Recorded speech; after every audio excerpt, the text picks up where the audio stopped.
Hi, I'm Charlotte Ameringer, and I'm the conservator here at the Portland Art Museum. And I'm Lloyd DeWitt. I'm the curator of European and American art at the Portland Art Museum. And we are here to invite you along on the conservation journey of our Monet Waterlilies painting.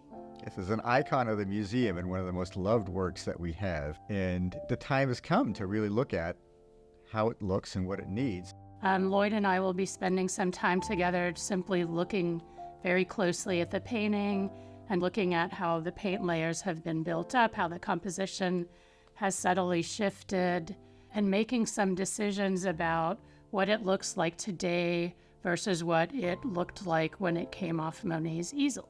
The main reason that we are undertaking the conservation of this painting is because in 1960 it had a synthetic resin varnish coat applied to it. Monet was very adamant beginning in about 1870 that his paintings should remain unvarnished.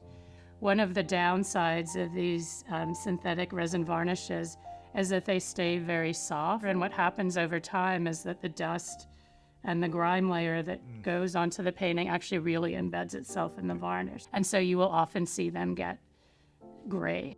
We will spend a lot of time at the beginning sort of talking about different ideas and art historical theories and other theories to do with the artist and really coming to understand the painting. So then I will kind of go to the studio and do some testing and figure out how the devarnishing will proceed. And at that point, we'll look at the painting together and we'll decide, like, is this the surface that we want? Should we do some tweaking until we get to a point where we can both agree from an aesthetic point of view that this is both what can be achieved and also how we would like the painting to look. Mm-hmm.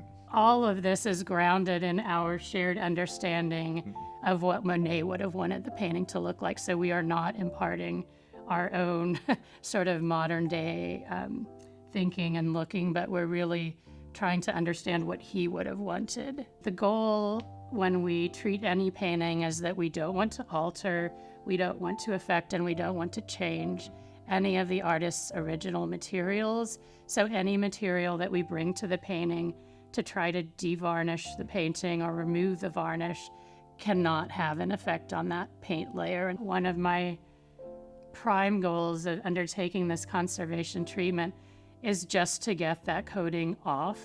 And my secondary goal, which is very much enmeshed in the first goal, is to try to get that saturation that the varnish has caused to go away through the removal of the varnish. And that's where this will never look like a painting that has never been varnished. But I think we can get a lot closer to what it would have looked like unvarnished. Yeah, and it's great to be able to bring to our public a painting that looks much closer to what the artist intended, and to also give people a sense of feel for what that painting would have looked like. But the big thing is to get us back to that moment and that experience of what the artist intended us to experience and what he himself enjoyed.